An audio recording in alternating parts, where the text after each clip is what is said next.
All right, then. So, shall we begin this proceeding today? Our major conversation tonight is the Edo political crisis. Let's get to the matter of the day, everyone. The House of Representatives has asked the Inspector General of Police to shut the Edo State House of Assembly. This decision was made after the House adopted the report of its committee investigating the crisis rocking the House.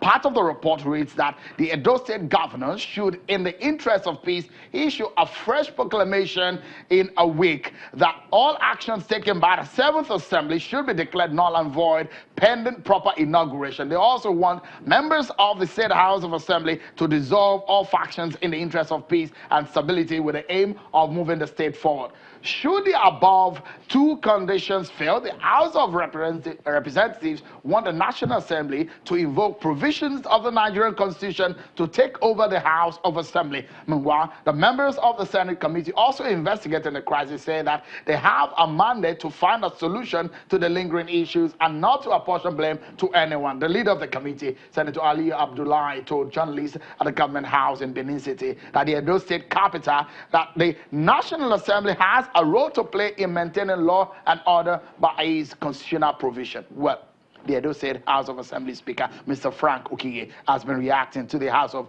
Reps resolution directing the heads of the police and DSS to seal the assembly, as well as its issuance of a one-week ultimatum to the Edo State Governor, Godwin Obaseki, to issue a fresh proclamation for the Edo State House of Assembly and directing that all actions taken by the current assembly in Edo State be declared null and void pending proper inauguration. So, the Edo State House of Assembly Speaker, Mr. Frank Okige, insisted that the House is protected by the law and that actions to derail its peace and progress would be resisted lawfully. He's also accusing the chairman, the national chairman of the APC, Adams Oshomole, of being behind all of these crises. Let's get talking, everyone. I have joining me, my partner tonight, Mr. G.T. Ogunye. When we have these knotty issues, we always call him to give some perspective to it. Also from our Abuja studio is a member-elect in the Edo State House of Assembly, Mr. Washington Osifo. And from our Benin studio is Mr. Adaze Emwata,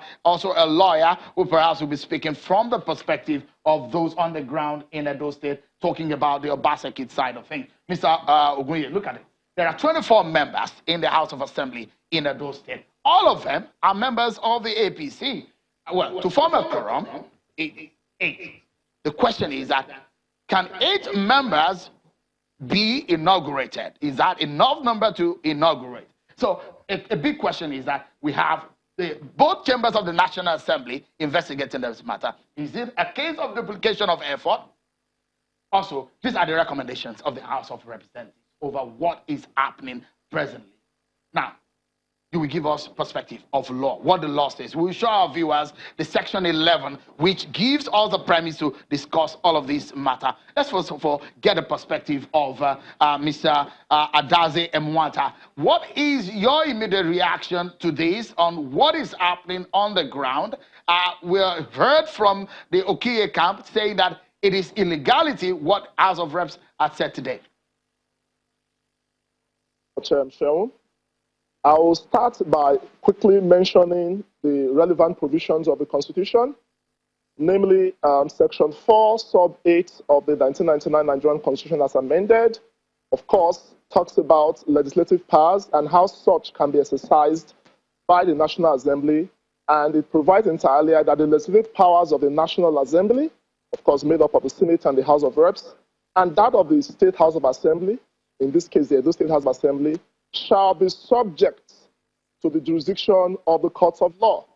And on the 3rd of July, there was an order, a restraining order issued by the Federal High Court, which of course has assumed jurisdiction over this matter, restraining the Inspector General of Police, the National Working Committee of the APC, including the National Publicity Secretary, and of course other security agencies, because the order talks about privies and what have you.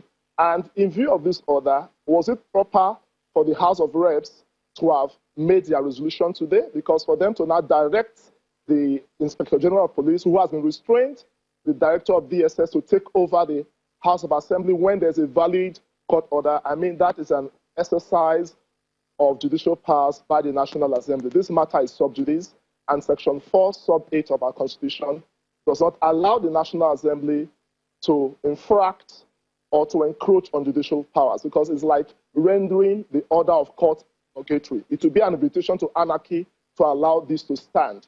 And even issuing an order to the executive governor offends the doctrine of separation of powers.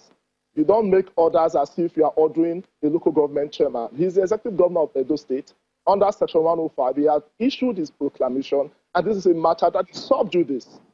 It will be an invitation to anarchy for anybody to obey that resolution of the National Assembly, because it's an act of legislative rascality. Let's hear from Mr. Washington Osifo from our Abuja studio. I'm quite sure it was nodding in his head in the negative. Mr. Osifo, what are your views on what Mr. Mwanze is talking about? This new perspective to it, what the House of Reps said today and their recommendations, how does it come to your group? Well, it is always the case, the thematic preoccupation of those who do wrong is first to cast aspersion and cast blames on others instead of probably talking to their conscience. The truth is that it is only flexible for us to attempt to seek help from relevant sections of the Constitution, whether they apply to issues or they do not. That is not a concern. But I think my brother in Benin, I want to direct his attention to the content of Section 11, particularly Sub 4 of the Constitution of the Federal Republic of Nigeria as amended. I am sure when he talked about the governor not being a mere local government chairman, you can see the minds of people.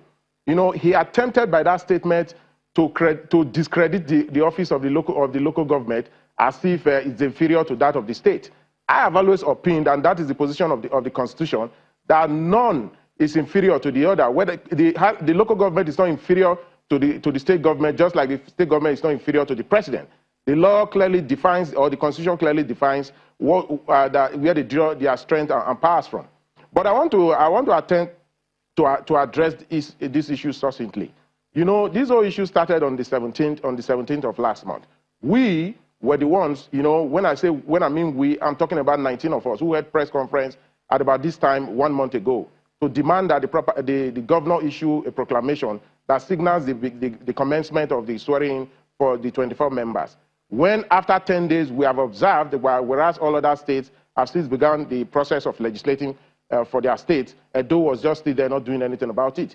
That was exactly what triggered what we saw that on the 17th, particularly at about 9:30, when we saw men wearing shorts and wearing all funny dresses to the House of Assembly in the name of being inaugurated.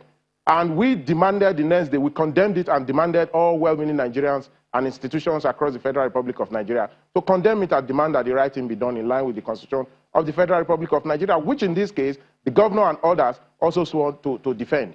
Now, what happened was that you also are aware that on the 18th, they come after, while we were doing that in a hotel, Golden Tulip, they came after us, and the rest is history.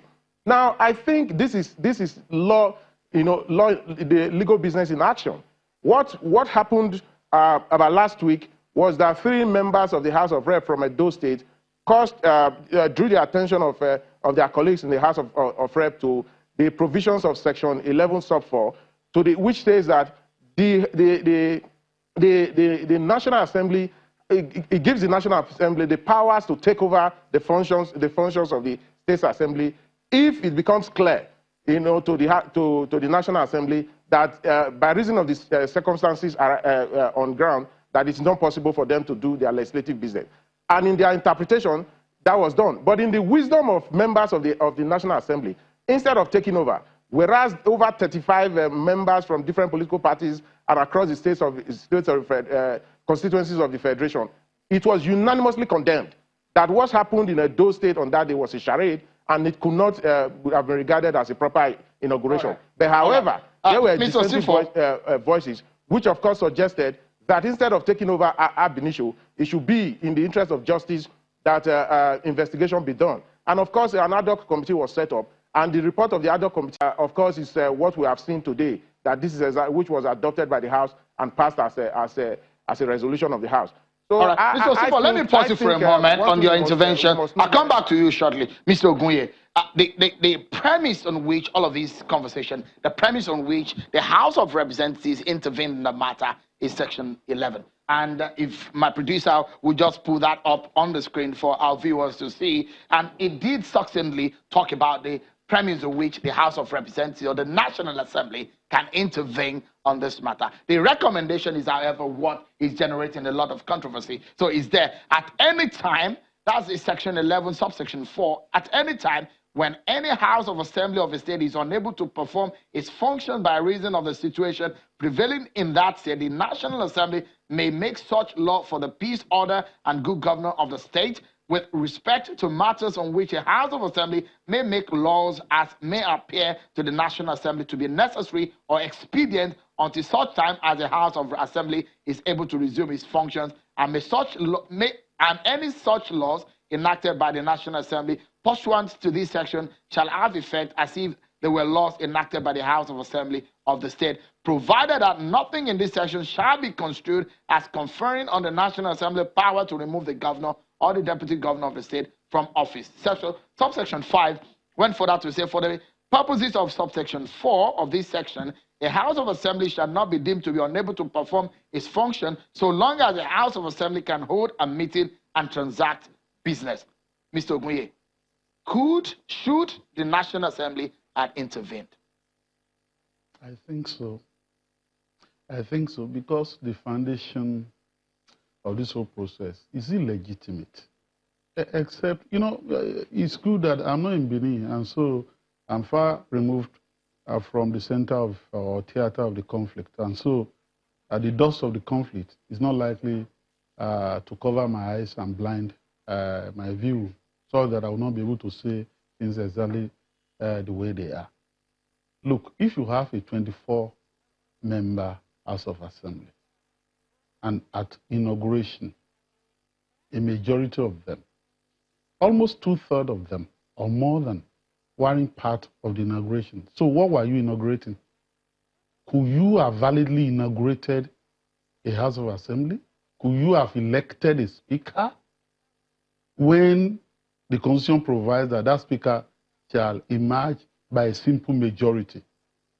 And now you want to define simple majority as those who are sitting at that time, a majority of 8 or 9. Who was responsible for these shenanigans? And I understand it. Politicians do not care about due process. They do not care about constitutionalism. They do not care about even entrenching democracy and the ethos and norms of democracy. They care too much about naked power. Who's going to be in control? If I don't control as a governor, they may impeach me down the road. So right from day one, I should seize control and possibly annex that arm of government to the executive branch of government.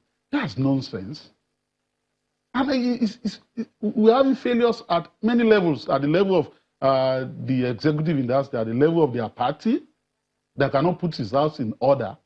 So you are inaugurating a house in crisis, and so you are dragging the court into it. And so our friend in Benin is now saying that the matter is now sub judice. How many matters will the court decide? For God's sake. And has told us that I understand what Section 66B of the Constitution says. If there's a dispute, go to court. But the court is not a political party. The court is not a legislature. So if you travel that route, and the matter is not in court, and say, House of National Assembly, don't do anything, and there's litigation, since the time for the determination of the matter is not fixed, it may take 1 year. In the court of first instance, and then it may travel up the Supreme Court. So 3 years, the House will not be properly inaugurated. Is that what you mean? But at the stake of law, I mean, a crisis, because if illegality now thrives because of political expediency, because if you now say that the National Assembly will go ahead, the House of Assembly will go ahead, when a case is in court, is that also right? What is the political expediency here? For governors to go on, for the lawmakers to perform their duties? Let me just tell you straight away. It is illegitimate. It is treacherous. It is mischievous for you to create a crisis willfully violate the provisions of the Constitution and dash to the court to secure a cover and then tell those who are complaining that we're in court now, we're in court. You rig election, you dash to the tribunal, say, we have won the election, go to the tribunal. That is not right. That's the foundation I'm laying. And I'm not aware, except you are telling me so, that the National Assembly has been injuncted, even in that court case, that they should not do anything or exercise their own powers because some persons have dashed to the court. I mean this is nonsense. The court should be getting tired of politicians in Nigeria. Are they not in a dilemma, Mr. Ogunye? One of the recommendations is that the IG of police and the DG of DSS should shut down the Edo Assembly. And the court has said they are also joined in that order, that they should not act. They have no such power to order them to shut down. This is how I think it should work. You have your power under Section 11(4). There is a proviso under Section 5, setting the parameters and the limits if the House can indeed sit and transact a business, so you cannot take it over to perform its function. Essentially, that power is given to the National Assembly, both chambers now, not just the House of Representatives, and that's to tell you that they will still have to synchronize and concur. So the House of Representatives can't just say, do this, and that's the end of it. They will have to synchronize with there must the be a upper chamber. concurrence. Exactly. But that said, the point I'm making is that if that provision is there and you want to use it because you have come to that conclusion, what you do is to say, we're now taking over your functions. We don't believe that you are in a position to sit. And so as to the order to shut down, that may not be necessary when you've taken over the functions. Meaning that anything that they do there would be of no moment, right? And if they really want a situation whereby the House will be formally shut down, that National Assembly, under the Constitution, because it has such power, can now approach the court and say, give us an order. We've taken over these powers, pursuant to our own powers. But they are still sitting there defying us. Give us an order sealing that place off. Not for you to direct the IG. Go and seal off the place. So that's what the House of Representatives in its own should have waited for Senate's concurrence on this matter, and perhaps they are hasty in their decision, isn't it? I'm not saying that. I'm saying that they should synchronize if they want to intervene. But I'm just saying generally, and that's what I'm saying. I'm a lawyer and I know the beauty and the need to go to court. But if you are inaugurating a house, for God's sake, 24 members, and you cannot inaugurate properly, and you are then talking about control, and then the next day you are in court, what kind of country are we running? All right, Mr. Ogunye, let me pause you for a moment. 24 right. members, all of them are APC. About 9 of them said were there at the inauguration. The House of Representatives had given its own word. Inauguration. Yeah. 9 members cannot inaugurate at a house, and they can't elect a speaker. Yeah. They should be told that what they are doing is a perversion of democratic processes. Let me pause you a moment. We need to take a break, but when we come back, up next on the program, it looks like a legal logjam. Where do we go from here? The Edo State Assembly crisis tickets. Come back to discuss more. Join us.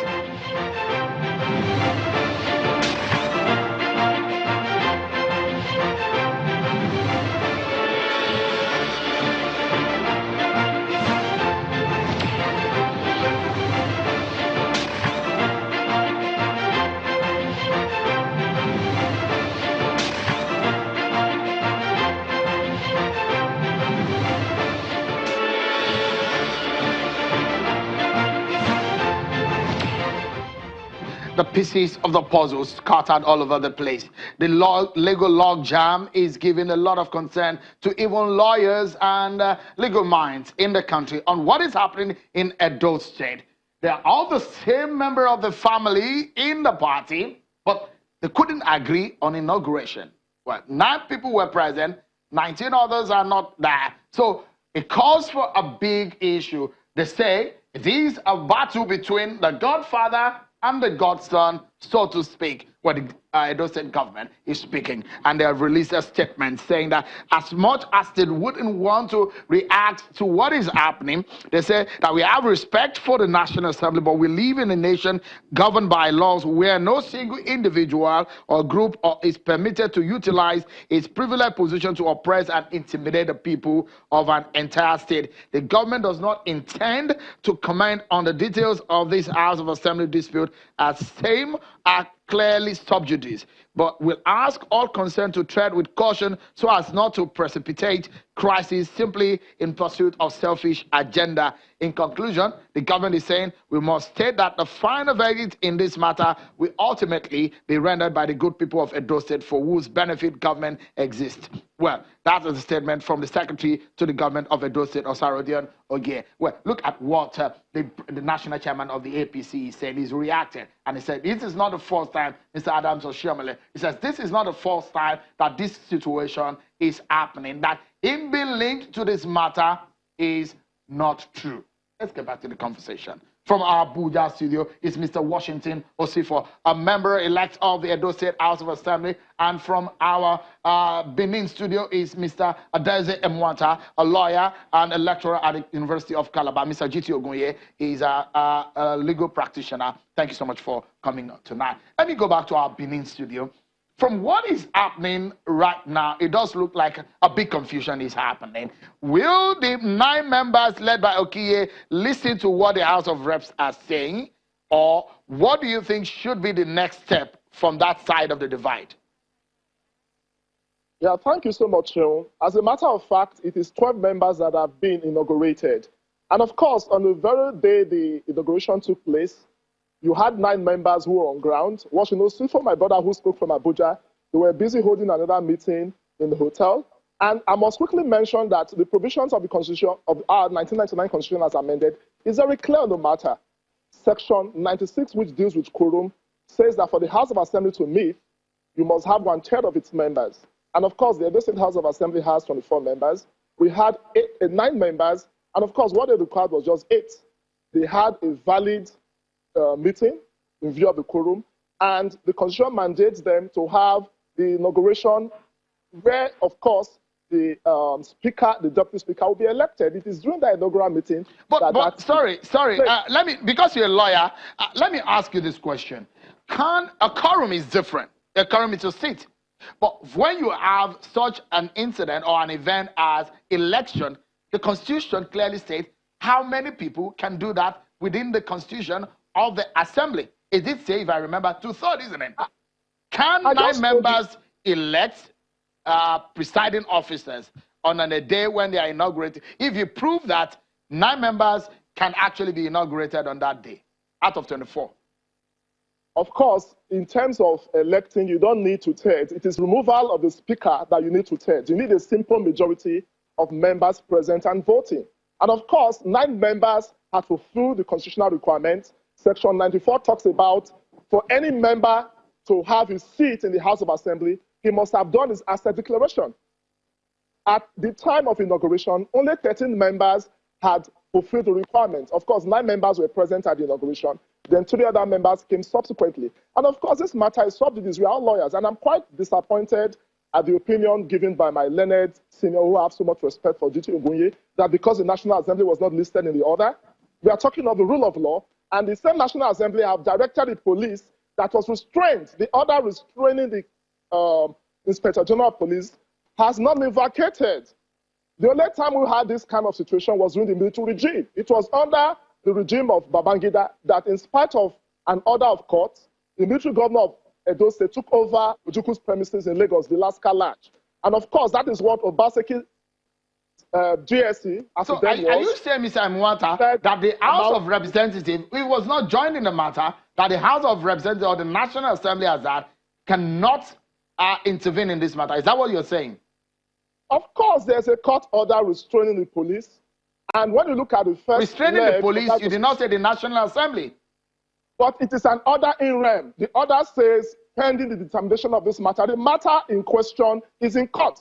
Let me go to Mr. Osifo. Just a moment. Let me allow. Hold on, Mr. Mwata. Okay. Let me allow Mr. Osifo to come in here. Mr. Osifo, if you would like to respond to what Mr. Mwata has said on this one. Some of you are not present. You did not meet the requirement. Those are some of the allegations against you that were not present at the day. Well, I think my brother in Benin, he's not been given that brief. First he can best be described as a medicinal interloper and all of that, because he wasn't elected by his people. He didn't contest to be elected, and I can understand that he's talking out of emotion and not out of fact. So the truth is that, let me tell him, you can't begin a journey from the middle. The best way to begin a journey is the beginning. It is trite in law that nobody puts something or nothing and expect it to stand. The issue is what the origin. Was it faulty, or was it done in line with the provisions of the law? You see, let me clear the air on this issue. You don't talk about a quorum at the beginning, because Section 91 of the Constitution is clear, and it goes to the effect. It speaks to the effect that there can be no house of assembly in Nigeria, in any state in Nigeria, shall be less than 24, and none shall be more than 40. Now, Edo is 24. Within the contemplation of that provision, what is expected that upon inauguration, 24 members, at least 24 members and nothing more, must be present at the beginning. But what they did on that day, because they wanted a situation where minority is given opportunity to produce speaker over majority, just as exactly what our learned colleague in Lagos was saying. You see, the executive rascality is exactly what we're saying now. The governor drew us to this dance, avoidable dance.